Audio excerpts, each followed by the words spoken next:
All right, the February meeting of the Greenwich Township Land Use Board is called to order. Susanna? This is the regular meeting of the Land Use Board of the Township of Greenwich. Adequate notice of this meeting has been given in accordance with the Open Public Meeting Act, and that a notice was published in the Express Times and Star Ledger newspapers. Notice was posted on the Municipal Bulletin Board in the Township Administration Building in Greenwich Township, New Jersey, and notice was filed with the Township Clerk.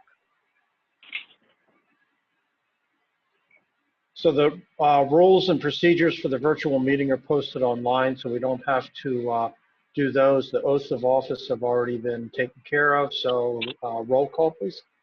Paul Beam, Class 1. Here. Joseph Cicchello, Class 2. Here. Frank Marchetta, Class 3. Here. Ray Buckwalter, Class 4. Here. Bruce Williams, Class 4.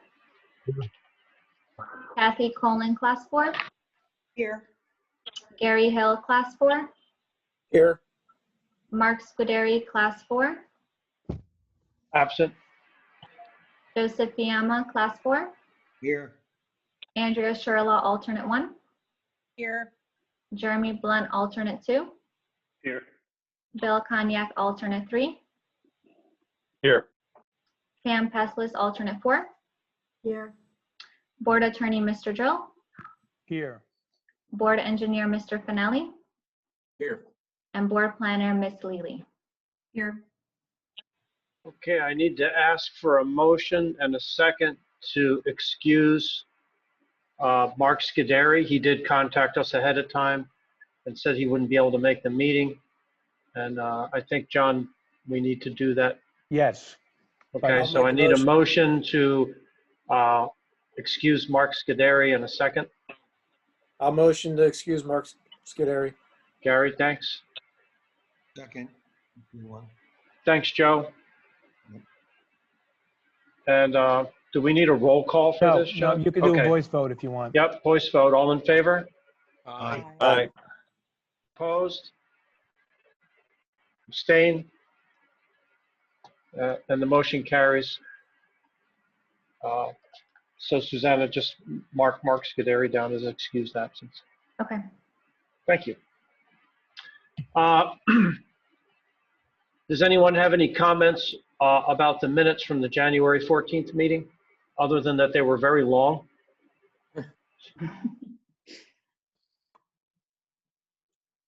Hearing no comments, corrections, amplifications, I'll ask for a motion to adopt the minutes. I'll make that motion. Thanks, Jeremy. Second. Thanks, Joe. Roll call. Paul Beam, Yes. Joseph Cicchello, Yes. Frank Marchetta, Yes. Ray Buckwalter, Yes. Bruce Williams, Bruce? I said yes. I don't think we heard you. Thanks. Kathy Colin, Yes. Gary Hill, I'm going to abstain because I don't believe I actually finished reading them. Joseph Fiamma, Yes. Jeremy Blunt, Yes. Bill Cognac, Yes. Pam Peslis, Yes. and Andrea Sherlaw. Yes. Okay, the motion carries. Thank you. Now we have some resolutions. The first one is 2021-0A, the Emergency Virtual Meeting Procedural Protocol. Want me to explain? Yeah, I was going to, John, could you just give us a Cliff Notes version of what that's all about? Yeah. So at the beginning of the pandemic, when we started doing these virtual meetings, it was the wild, wild west. There was a bunch of attorneys, there were a dozen attorneys in the state that got together. I was one of them.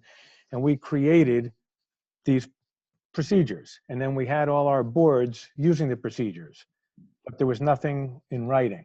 And then the DCA, Department of Community Affairs, a couple of months ago, the end of 2020, adopted this emergency regulation, which said, in the case of a state of emergency, you can have virtual meetings, but you have to follow these procedures and you have to adopt an emergency virtual meetings procedure protocol resolution.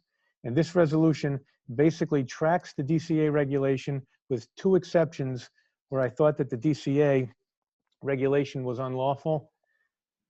I'll just tell you, in one respect, the DCA regulation, where it makes sense for a township committee, if someone can't, look, if someone can't get on the computer, they can call in, and you can do, and we believe you can do that in a board meeting in an emergency. But the DCA regulation said, if you don't want to call in, you can email your comments on any matter in. And then a bunch of us felt that that violates the applicant's due process rights to have, let's say you have an objector, they don't even have to appear. You don't, forget about not seeing them, you don't even hear their voice. They get to write something in and it gets read into the record. So a bunch of us just left that one out. And there was another one about things having to be submitted within a certain time period. And we thought that was also unreasonable. You know, what we have it is if you want to have an exhibit 48 hours ahead, you can send it out. But so with those two exceptions, this thing follows the DCA regulations. And just so everyone realizes, once this pandemic is over, these virtual meetings are over. You know, it's back to in-person. The MLUL requires in-person meetings. Now we can deal with if a couple board members, an in-person meeting means you have the board secretary and perhaps the chairman in the municipal building. And it's going to be up to interpretation if you also need a quorum of board members. But the Open Public Meetings Act has always allowed electronic meetings as long as they were stationed in a place. So it's possible that if board members, Ray, say, listen, I feel more comfortable staying home or I'm on a business trip. Normally I'd have to be excused. Can I participate, you know, over Zoom? I'm thinking that I'd be, as long as the meeting is in person, there's people in that building that would probably be able to do that. But this format, once the emergency is over, is no longer. So that's what this thing basically says. I'm glad I asked for the Cliff Notes version. Thank you, John. Okay, so I need a motion to adopt this resolution and a second. I'll make that motion. Thanks, Bruce. I will second. Gary, roll call vote, please. Paul Beam, Yes. Joseph Cicchello, Yes. Frank Marchetta, Yes. Ray Buckwalter, Yes. Bruce Williams, Yes. Kathy Colin, Yes. Gary Hill, Yes. Joseph Fiamma, Yes. and Andrea Sherlock. Yes. Okay, the motion carries. The next resolution was that was the matter that we took up in the January meeting, the extension of time to approve the minor site plan for yeah, 2021-01, the Beatty extension of time for approval granted on a minor subdivision variance application. Right, but Susanna, did I ever email this out or not? It went out in my email, I Okay. believe. I just wanted to make sure. Okay. I sent it out with all the documents. Okay. Yeah. Okay, this is the one I had to sign, right, Susanna? No, that was the deed you were signing. That was the actual deed you signed. The This actual one, deed, right? this one memorialized the board's granting the extension that allowed you to sign that deed. Okay, so the deeds are, the paperwork signed, I did go in and sign everything. So I don't know that we need to explain this. We took action on it last month in the meeting. We extended the time. Does anybody have any questions? And if I don't hear any, I'll just ask for a motion.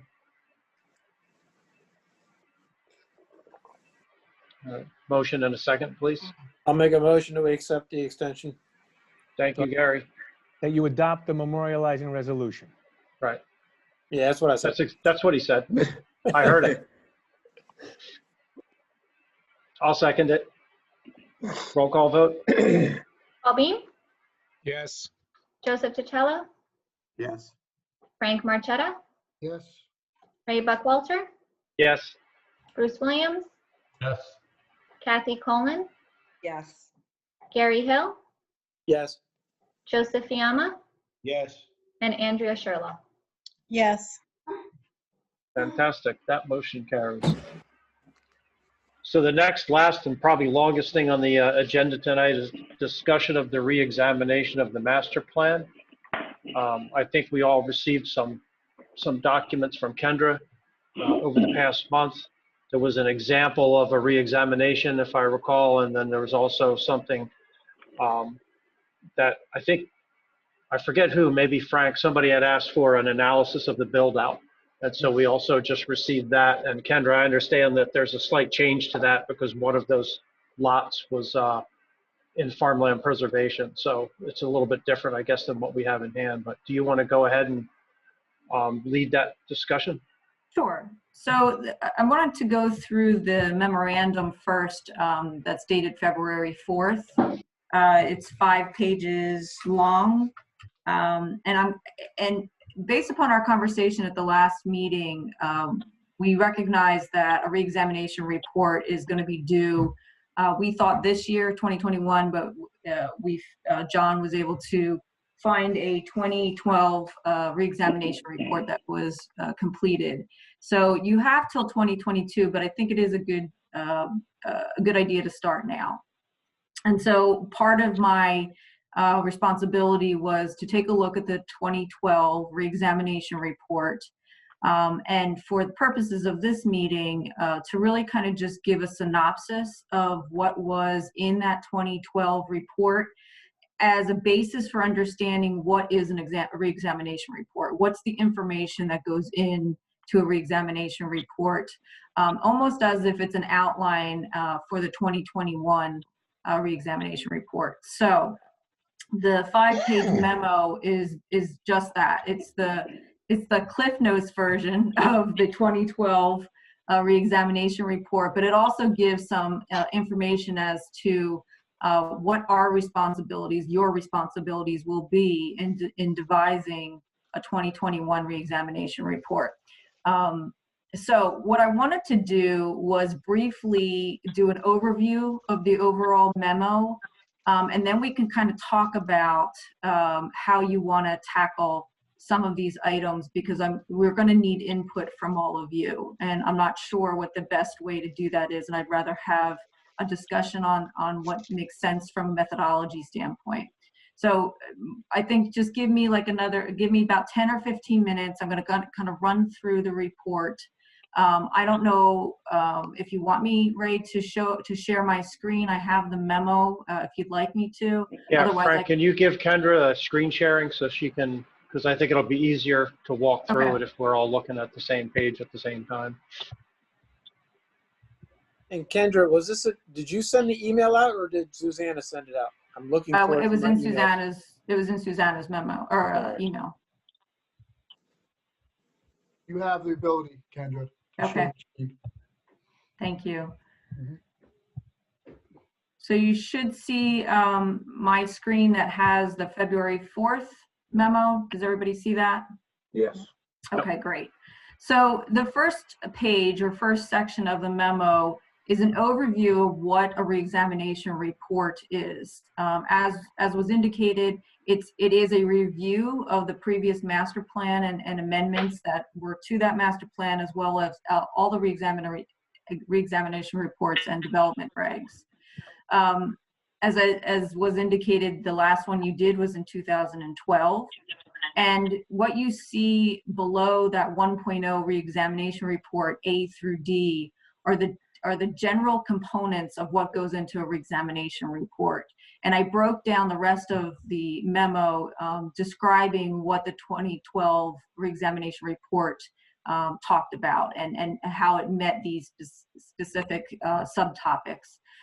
So generally, a reexamination report first looks at any major problems and objectives that relate to land development in the municipality at the time of the last reexamination report. So the 2012 reexamination report looked at the 2006 reexamination report and kind of gave an understanding of what did they say in 2006, and that is really then the basis for determining what's changed since that period of time. So your 2021 reexamination report is going to look back to your 2012 reexamination report and say, okay, what was reported at that particular time?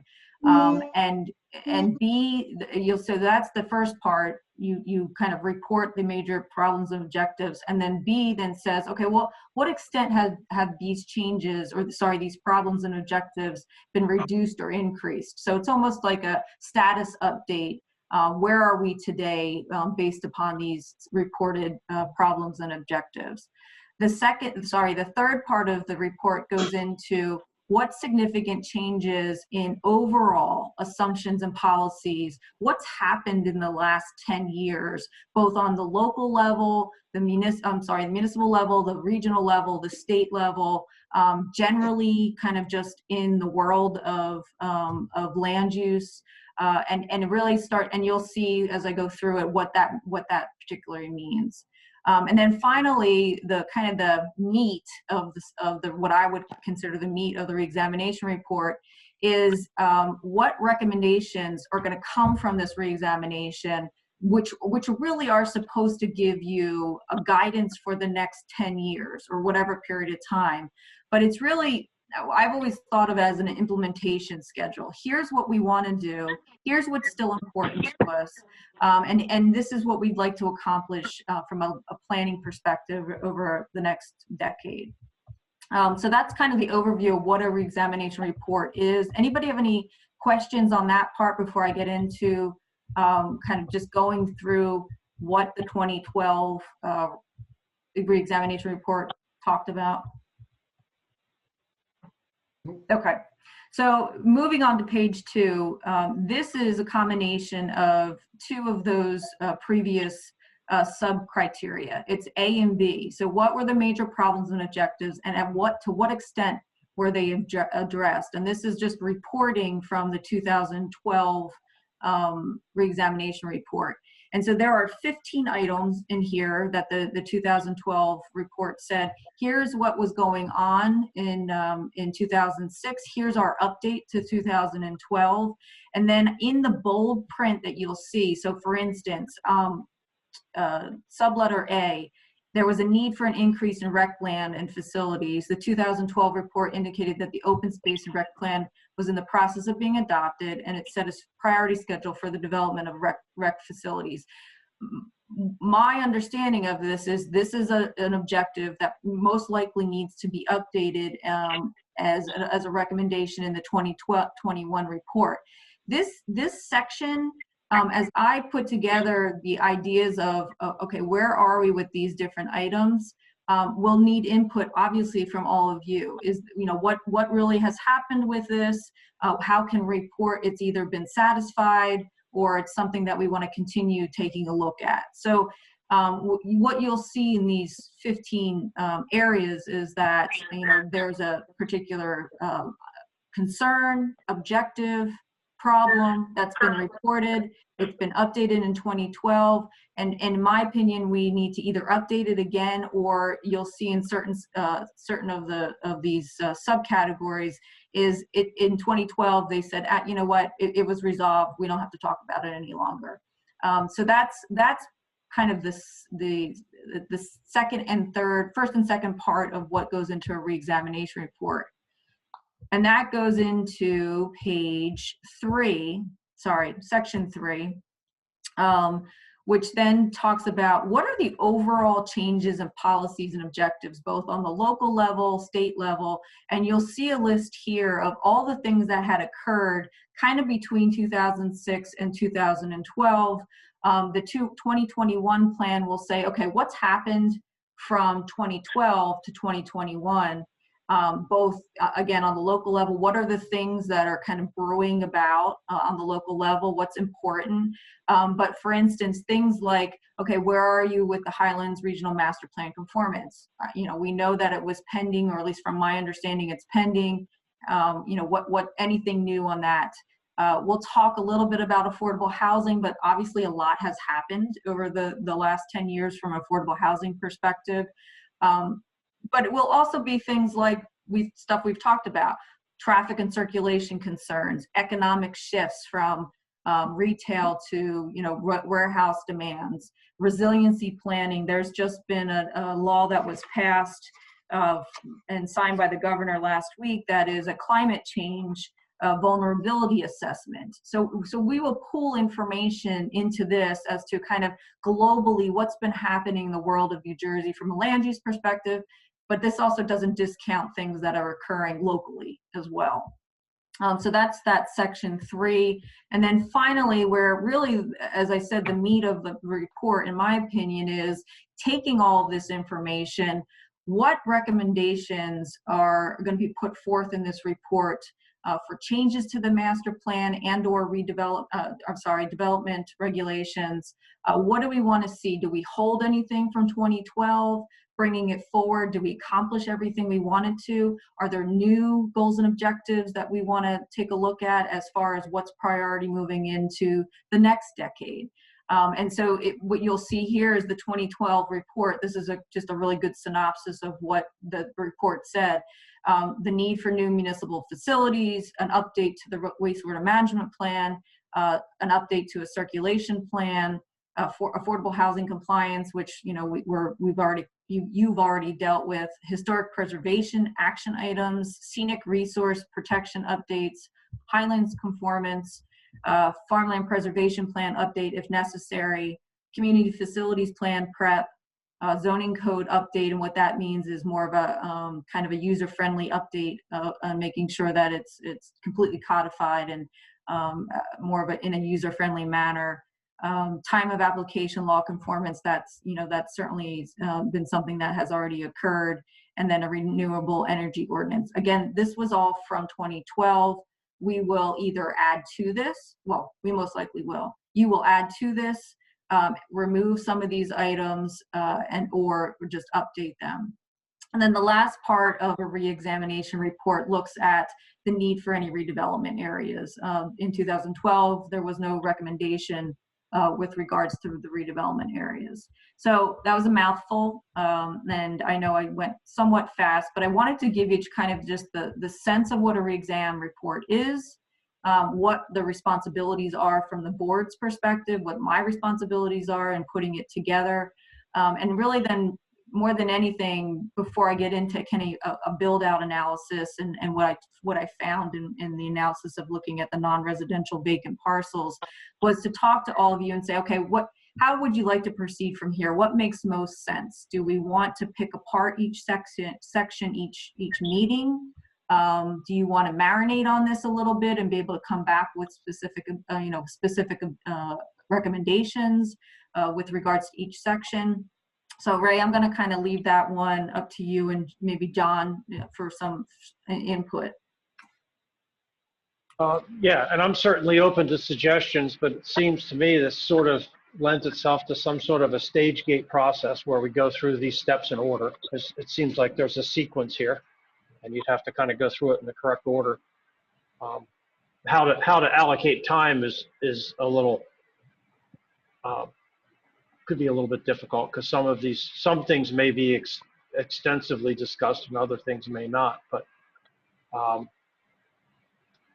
Ray, I think if you want, just to give you an example, Bernard's Township just went through this last year, and so they allocated X amount of minutes every meeting, and they went a whole year going through part by part by part by part, and just to make sure it got done, they listed it just like you'd list an application for development and gave it that time slot.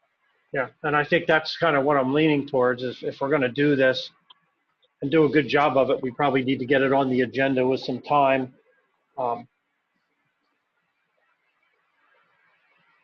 Okay. So I'm sorry. And I think we had decided, I mean, at one time we had a subcommittee that was in place to do this, and that kind of fell apart during the initial days of the COVID thing, and we couldn't have meetings. I think we decided in the last meeting, or at least it was discussed, that we should just do this in our normal meetings. And I'm kind of a fan of that because I think if we do it that way and we have it on the agenda and we have it posted on the website, if there are people in the community that are interested in this, they can participate. They can, whether it's Zoom or whatever, it'll all be done more or less under the rules of the sunshine law, and we won't be doing things in committee that might not be visible. I think it makes more sense I don't know if anybody else has any comment there, but I say we just set aside some time in the meetings and start working through it. So I think I saw that the previous redevelopment plan was adopted in March of 2012. Does that mean we have to complete this by March of 2022? Yes, that's correct. Okay. So maybe it makes sense for me to break this semi-outline down into pieces so that we know that what we're attacking each month with it. So for instance, on the major problems and objectives, maybe we take A through D next meeting. I would, and I will put together that schedule and share that with everybody as to what we'll be talking about each meeting. So two things that I would need. One is for all of you to kind of read that section of the previous reexamination report, understand what was being said.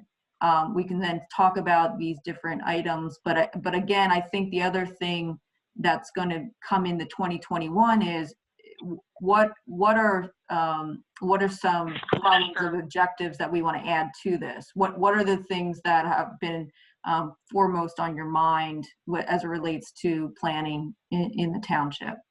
But I think that might be a good way to handle it, is I can at least get a schedule so that we know what we're talking about each meeting. I'd certainly agree with that. I'm assuming that the actual master plan is a pretty complex document, so breaking it down will make it a little easier to digest too for the board. We won't have to, attack the whole thing. Yep. So I think that's a good idea. And should we allocate, say, an hour of each meeting for the discussion? And do we need to make a motion to basically add that to the, to the schedule? Oh, the chairman can just decree that, and if people disagreed with him, they could overrule him on a majority vote. But I think an hour for each meeting is the right way to do it. I don't remember. Hey, John, I got a question. I don't remember the previous plan going through such a rigorous review, like an hour every meeting for a year. I think it was, I don't know if everybody thinks that's necessary. Listen, if you don't use up your hour, okay. But if you don't, Frank, my opinion is if you don't allocate the hour, if you only allocate. It's not the hour. It's more like, do we really? Well, put it this way. Whose report do you want it to be? Do you want it to be Kendra's report, or do you want it to be the board's report? It should be the board's report. You use Kendra's expertise, but the only way to make it the board's report is to have the entire board. I think last time. No, I agree with the entire board. That's not what I'm saying. I agree with that, but it seems like we're going through like a thorough, full. Well, you probably didn't go through as full because it was probably done with a subcommittee the last time. No. Listen, that was my point. I believe it was done with a subcommittee. Right. And last time, Frank, last time it was after 6 years. Okay, the statute was changed for 10 years. You have 10 years. All right, point taken. And a lot of things have happened in that time period. Well, if we have to adopt this by March of 2022, that's 12 months.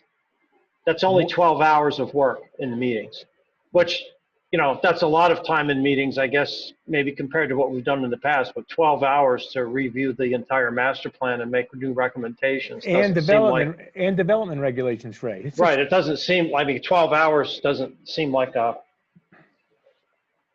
now what could happen is we could end up also with other business before the board where we might have to, punt. Unless we want to have meetings that go till 2 in the morning, if we have other business that comes before the board, we might have to choose to push this off. So with only 12 months of meetings, I think if we set aside an hour a meeting, that would make sense, because there may be months where we just can't tackle it if we have other, we could end up with zoning issues where we have where the clock is ticking and we have to deal with things there as well. And that would hopefully get this well underway before other things come on, and then we can avoid having extra meetings or special meetings as well. mean, that's my opinion. I think an hour is not excessive. I'm in agreement with Ray. I think that ensures that we give this a good, thorough review. And hey, who knows? If we don't have that much business coming before the body, we might get done early. Wishful thinking, but hey, you never know. Yeah, if we get it done ahead of time, that would be a good thing. And then we kind of have it in the can and we can adopt it well before the deadline. I would agree. But I mean, it's just any other comments. I'm sure everyone here has got some thought on this. And adoption, is that the board or is that township committee? No, this is a board document, the board. Yep. Now, this is a re-examination. It's not a master plan amendment, so there doesn't have to be any formal public hearing and notice and all that. But I don't know who said it before. I don't know if it was Ray or someone said it, but I think also, Frank and I both said it. if you put this on for every meeting, then maybe you will get some, attention from the public for it, and that would be a good thing, not a bad thing. We've had, it always happens that something happens in the township where, something that maybe not universally popular, and people think that these things are being done in some sort of clandestine way behind closed doors. Of course, that's more often than not because they just choose not to participate. But at the end of the day, I think the least we can do is have this in the public meetings instead of committee. And that way, it's as transparent as we can make it. Mr. Chairman, Yeah, Joe. will our planner have enough time over the period of 11 meetings roughly left to break down the elements or have the elements broken down enough that we all can get to it in that timeline? Yeah, I think so. As John had indicated, this is we're not doing a full master plan. So Nope. This is a reexamination report. The purpose of the reexamination report is to really understand what environment are you in from a land planning perspective now, what has happened since 2012, and what do you want to accomplish in the next 10 years? It's almost your guidance document to say, you know what, we really want to update and this is just an example, we want to update our land use plan element of the master plan. That's important to us. And so we are going to prioritize that. And here is what's important to it. It's not the actual land use plan element. It's just here's what needs to happen from that perspective. And it really just gives, in my opinion, an implementation guidance for how you want to deal with land use plan elements. So for instance, build out and understanding how the non-residential vacant parcels are affecting potential traffic circulation issues. That's important right now, and we're going to be talking about that in a couple of seconds. But that's just an example of, well, you know what, that's really important. If we weren't going to talk about it tonight, it may be something that we really want to see that circulation element updated, and that's going to be our objective for 2022. So I don't see an issue with being able to get together, and it's more dialogue. It's more, here's the topic that we're going to talk about tonight. Here's what was said in 2012. Here's what's happened since 2012. And I need your input to say, is this a big deal? Is this something we want to continue to say that it's something that is important to us? And how do we want to move forward with it? So that's how I see the dialogue and the discussion occurring in the next 11 months. Okay. I think it's important. I think, and Kendra, I think you said this maybe in a little bit of a different way, but the one of the really important things here is to think about what's changed in 10 years. I mean, 10 years ago, we weren't being surrounded by warehouses. We didn't have 2 affordable housing projects in the works. I mean, and so everybody, I mean, most of the folks here, I think a lot of people here have been in the township for quite a while, and we really need to think about what's changed and then how that's going to affect what our priorities were 10 years ago. Right. And make adjustments going forward. Exactly. So Okay. then by decree, I like that. I can be king. Then by decree, I'll say we'll set aside an hour in each meeting going forward. And of course, that's subject to change as we work on agendas if we have other pressing business that can't be delayed for some reason. But I think we'll put this on the agenda for all future meetings and until we complete it. Sounds good. So if you don't mind, Mr. Chair, I'll just go move on to the other aspect of what was asked of me last meeting, which is a build out analysis. I'm going to continue to share my screen. I'm going to kind of reduce this a little bit. I don't know if everybody received this or not. I don't think it's necessary that you would have ahead of time, not a whole lot of information to digest. So the exercise that, or the analysis that we wanted to take a look at was, and I'm going to go up to the top of this, is a build-out analysis of non-residential development, which means that we looked at vacant parcels in the municipality over a certain acreage, and typically the acreage that would be permitted within that zone district as a minimum lot size, whether they were vacant, and so these are the ones that are vacant, and they would allow, in a zone that would allow non-residential use to occur. So you basically have 3 zones. The purple, which is up to the left-hand side of the page, is the B2. There's a green area in the middle of the page, which is RO, and then towards the right-hand side of the page is ROM. These are the vacant lots that would support non-residential. The only one that's in sewer service area is the RO district. And what this then equates to is when we look at this and we apply the FAR, the floor area ratio, and this is a little small, we get what the maximum floor area, which is kind of this middle of the road column here, what the maximum floor area would be, meaning how much floor area can be built based upon the zoning that is being permitted in this zoning district. The skinny of it is that you have about 1.8 million square feet of space, of building area that could be built if it was built, all of it was built on this vacant land. The green, as I indicated, is the sewer service area. In that area, it's about 700,000, a little bit over 700,000 square feet of building area. So this just gives, what we wanted to do was understand, is this a real concern? Is there something we need to change with the zoning ordinance to either incentivize something other than the uses that are there, you know, and things that you want to see, or do you want to reduce the floor area ratio? I will say to you that if you look at the max FAR, which is this 3rd column here, it is, they're pretty low FARs for non-residential, but when you multiply this by the actual lot size, which is in the 2nd column here, you have large lot sizes in these zones.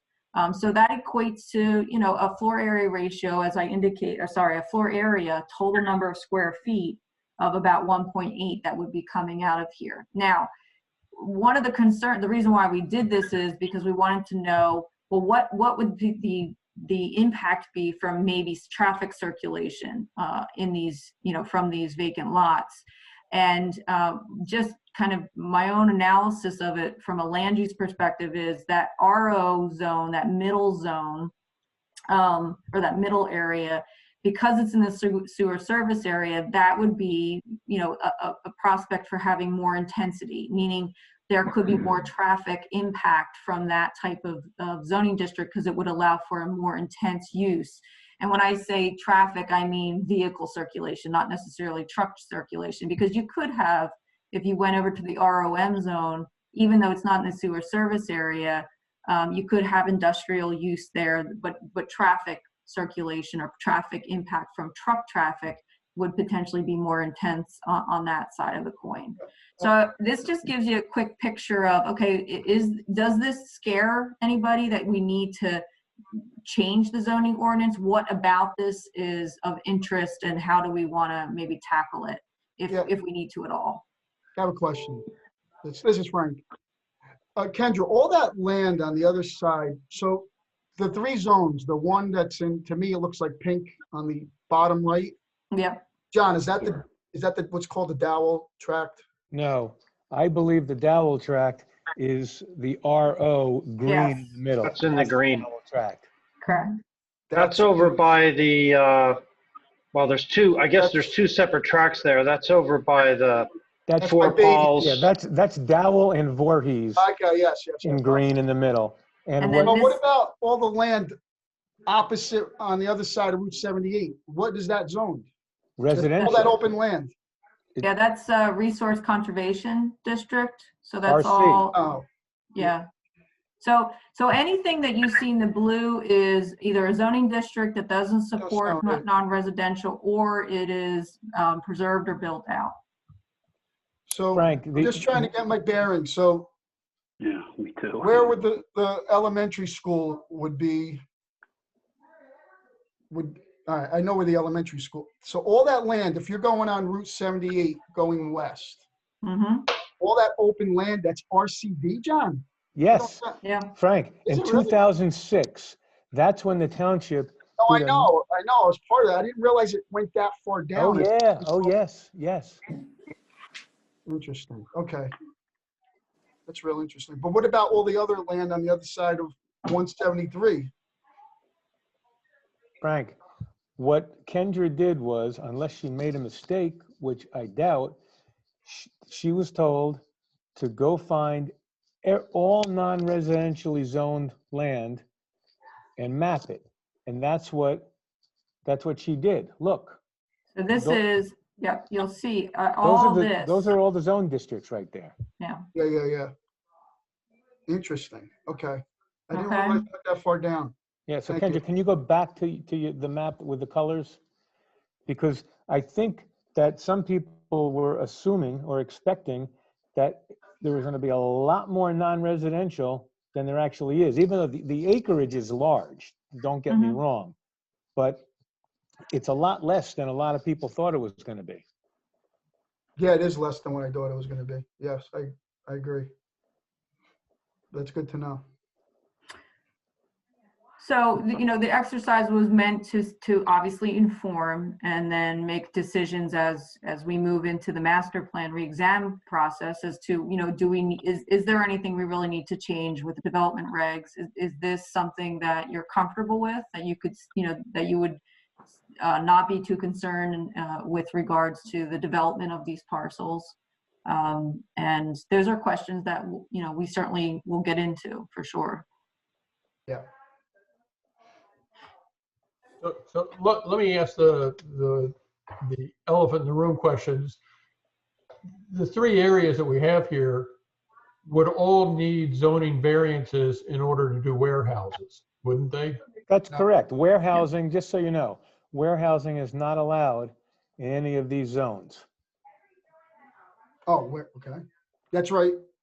No truck stops. Correct, nor truck stops.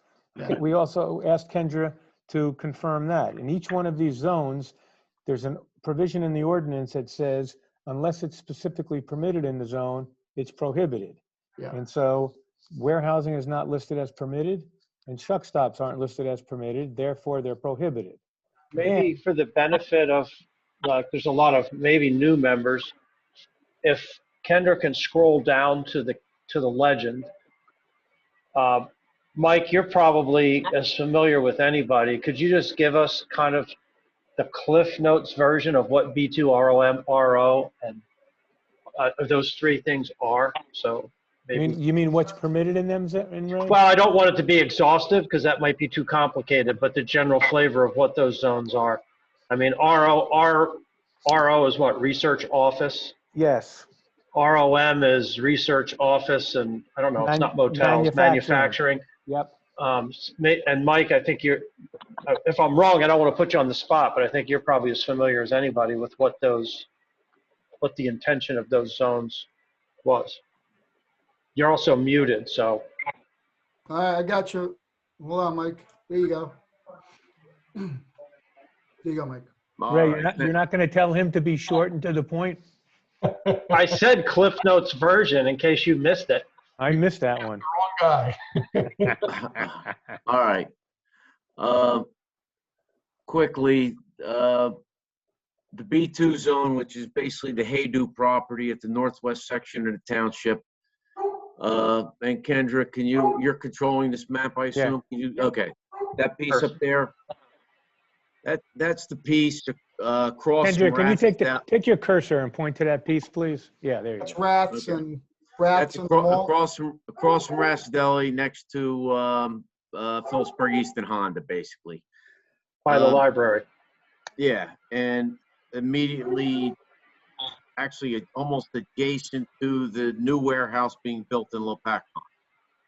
That's B2, which is our highway commercial zone, which is primarily retail. I mean, in a nutshell. I mean, we've all the big box stuff we have, the Home Depot, ShopRite, Target, Lowe's, etc. That's all B2. So that's what that zone allows, and that's, I think, why it was zoned that way originally. It's right off the Route 22, and so it's okay. Now you go to the RO, which is the infamous Dow property, and Dow and Voorhees. There's no, that's research office, the RO. And as we've heard over the years, there's no market for office. It becomes a zone that is, in essence, Mike, just be careful what you say. There's a public meeting, and it's being recorded. There might not be right now a real demand for office, but in the long term there could be. Well, I'm just saying what we've heard, John, over the past 10 years, which is what we've heard, not what I'm saying. Okay, what you've heard. Okay. That what we've all heard is that there's no demand for office right now, and therefore the discussions and the proposals for different uses. Right. Obviously, and this is what we've heard from the owners of that property. Yes, you are correct. I'm I sorry. don't even think that's relevant. From representatives of the owners of the property. All right. By the way, there's a dog barking in the background. Yeah, that would be my dog. Let me let her out because she's going to keep barking. Hold on a second. Sorry.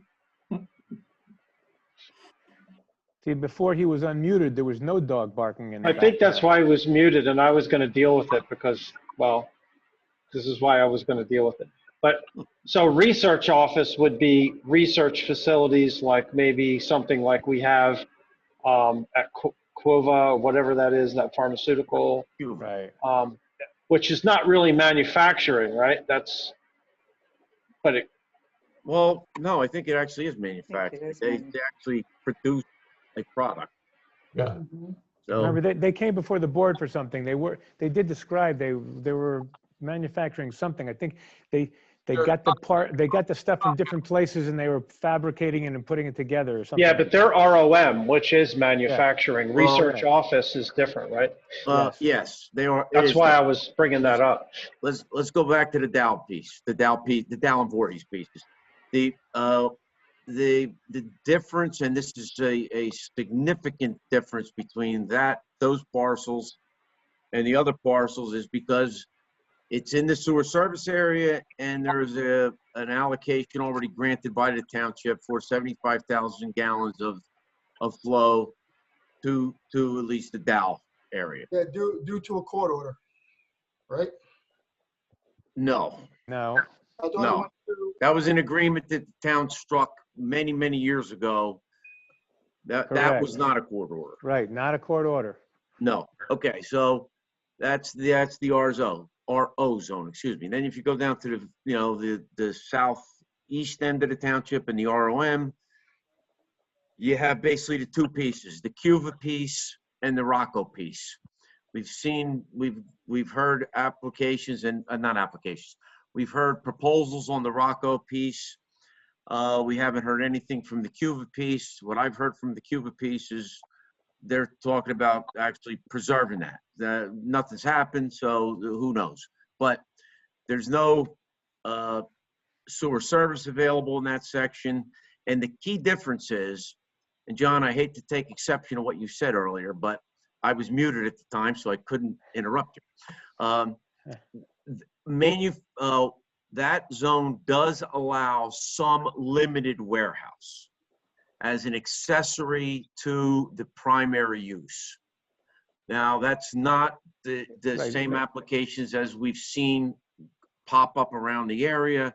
That's not, Right. that's But not a I will correct primary, warehousing as a principal use is not allowed there. that is Right. correct. So Cuva probably has a warehouse since they produce products, and obviously they don't They have send them trucks. out the door the Right. minute they produce it. Correct. So, yeah. So you have, Cuva, other than their existing facilities and their existing operation, that's a big piece of property. In fact, how big is it? It's 94 acres. Yeah, okay, 95 acres. But that's not the entire Cuva property. That's just a parcel that is not currently developed. That's their second lot, if you call it that. Right. Yeah, I just don't want people to misunderstand, because Cuva, the actual operating company, is a separate parcel. And that's probably even more than 94 acres, I would think. That's a big parcel. No. That's No. only about 30 acres. Yeah, so Oh, if you okay. see my Where Kendra has cursor, yeah. Yep. that's where they are currently. Oh, that's okay. Cuva. Yeah. So, So wait a minute. Where your cursor is Cuva. Then That's also That's the Cuva parcel, second lot? yes. correct. Okay, and then the Rocco lot's on the other side. I'm sorry, I had And this that's the Rocco backwards. lot. Yeah, I gotcha. It's the big piece to the left is Cuva. I'll call it the remaining lands, the second lot, undeveloped, a virgin land, farmland. Then you have the Rocco piece, which we've all seen before us. Yep. So that's a quick summary on the three Okay. areas, all Mike. different zones, all different conditions. Right. So Ray, that was a quick summary. So I'd like mine to be classified as the Cliff Notes version. Oh, you got to be kidding me, Drill. Oh my God. You got to be kidding me. Okay, let's get Actually, back Mike, I on think you track. did a pretty good job there. Yeah, you did. I'm Thank just you, busting you, Mike. So B2 is businesses, then we have research office, and then we have research office manufacturing. None of them have warehousing as a principal use, although you could have warehousing as an accessory use to a manufacturing facility. And, we know based on feedback from the stakeholders in those properties that they're saying that there's not a lot of demand for office or facilities, but we don't actually know that. That's not market data. That's just what we've been told by people who are stakeholders in those properties. Correct. And have all submitted proposals for warehousing. Correct. So I know that warehouse was one of the questions that came up that Bruce asked. I guess the other question is, now that we've seen all this, so what? What are we trying to accomplish with this in terms of I think we're gonna long-term planning? Well, that's what you're gonna use. This is some of the base data that you're gonna use when you're doing your discussions. Yeah. And just one other thing on warehousing. I recall that, I don't know if everybody got the list of the research that Mike did and all the warehousing going up around us.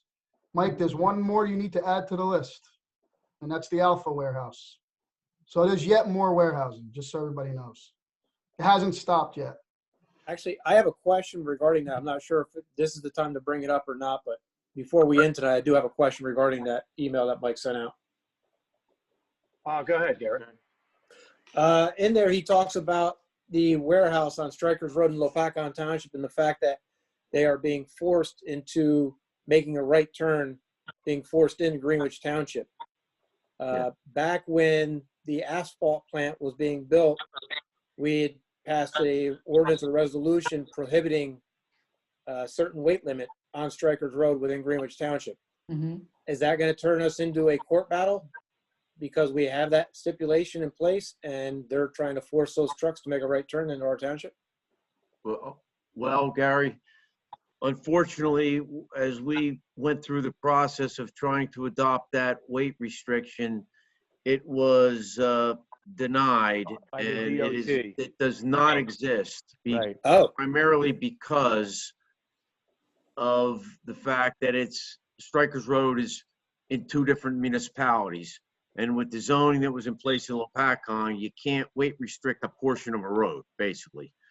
So we never were able to implement the weight restriction of our small section of Strikers Road. However, and Frank, you might not know this yet, but there was a recent request made by Frank and the committee to do a weight restriction on Dumont Road. So, Frank, what we found, to my surprise, and I guess time flies, we have that in place right now. There is a 4-ton weight limit restriction on Dumont Road that was adopted in 2013. Then we need to get some signs up. So That doesn't we can affect- we can that get some doesn't signs affect- up, but that's in place already. I actually had a conversation with Mike Lavery about that a couple hours Good ago. news. Yeah, so Good news. that's Gotta get it's- some signs up so Hold that on. these truckers know not to Yeah. be cutting through Greenwich, so.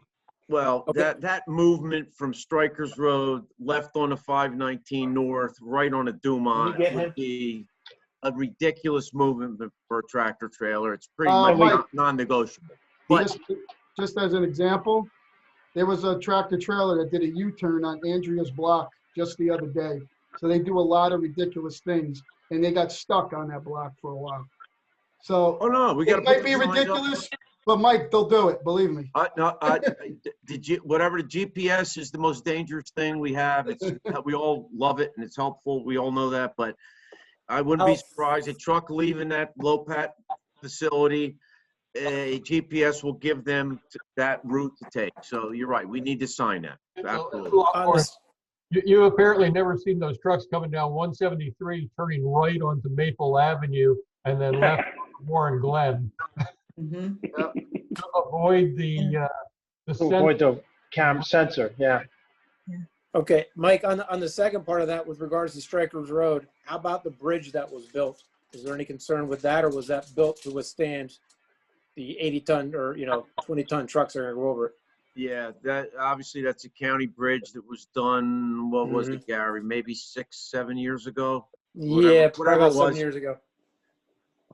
No, that bridge actually was built, as I've also come to find out. So that bridge would not promote any weight restriction, or Okay. substantiate any weight restriction. So Okay. Mike, what I'm Thank you. hearing is we should be thinking about putting a toll booth up on Stryker Road. I'll tell Exactly. you what. You know what, Ray? That's funny, but boy, oh boy, that's not.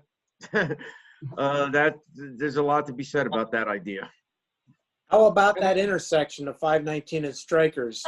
Because because it intersects with the county, at some point in time, that's probably going to need to be widened. Is that a responsibility of the county or the township?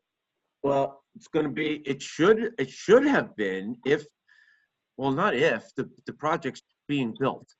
That warehouse is going to exist, and it's far along, as we all have seen.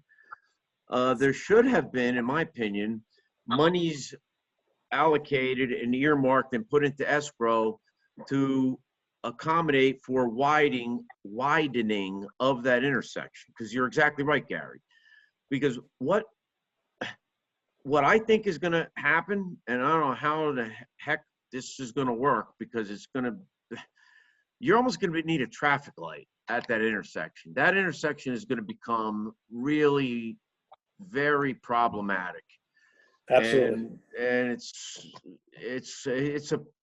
going to be, And a we're gonna difficult hate one at that, because it's so close to the traffic light at Dumont. oh, well, precisely. That's why it It's becomes a so borderline problematic. problematic now. Traffic lights. Yeah. Well, I mean, Just the to county's follow got to up- figure that out. Just to follow up on the forced right-hand turn, I brought this up to John, and the township's considering getting our own traffic study done to try to challenge that. I don't know right now, where we're at with it, but Would it be appropriate for us to reach out to Lopakon Township to see if escrow was secured for widening of that road? And if so, if not, then could we do something to ensure that before they sign off occupancy of that warehouse, that there is escrow taken care of? If that's not a condition of their approval, there's nothing, the developer will not agree to that. Well, I think it's more of a county, excuse me, John, not to interrupt Yeah. you, but I think that's more of a question for the county. Because Lopakon can't control improvements in To the Greenwich. county, The county can control improvements in Greenwich because it's at the intersection of a county road and a municipal road. Right. So that's a question for Bill Gleba or whomever.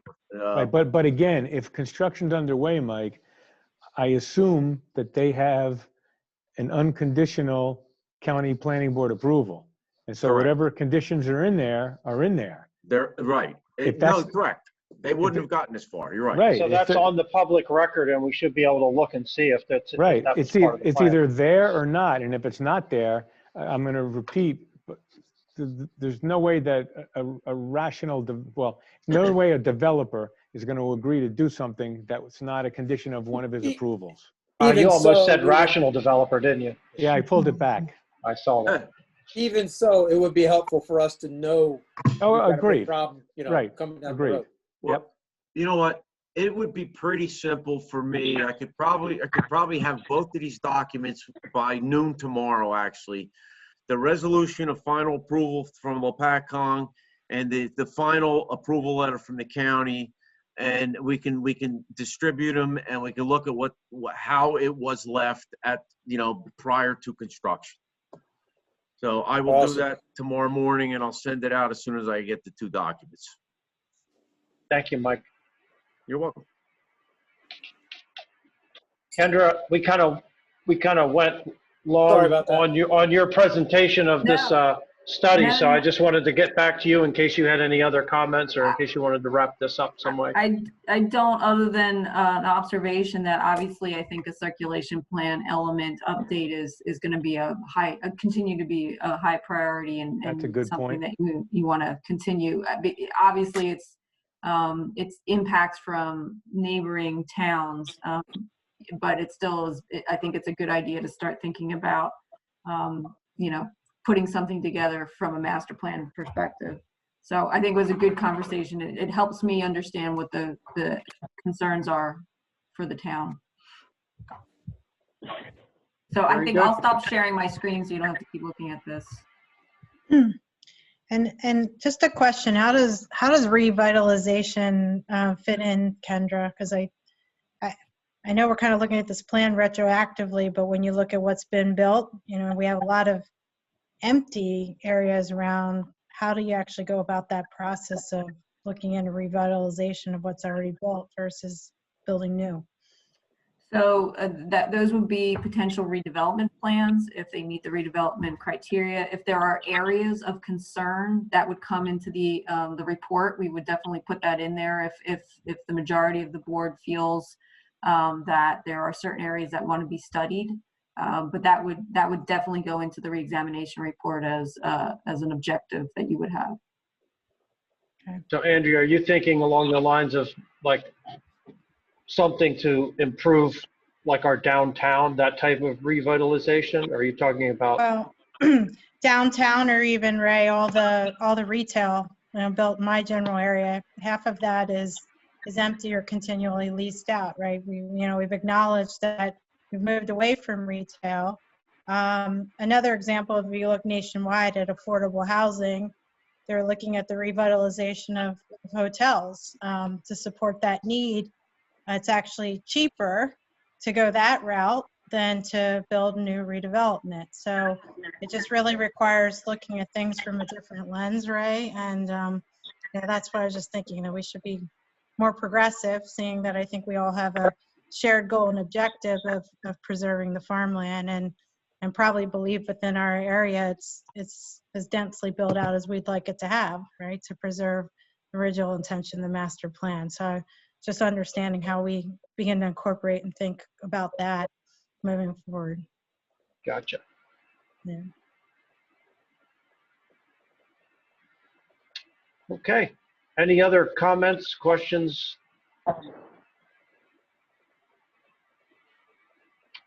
Almost 8:45, a record-breaking meeting. So hearing none, I'll ask for a motion to adjourn. I'm motion. Gary, thank you. Frank, thanks. Right. We have everybody motioning to adjourn. All right. All in favor? Aye. Bye. All right. Opposed? Abstain? All right, meeting adjourned. Thank you all. Night. Bye. Good night. Good night, everybody.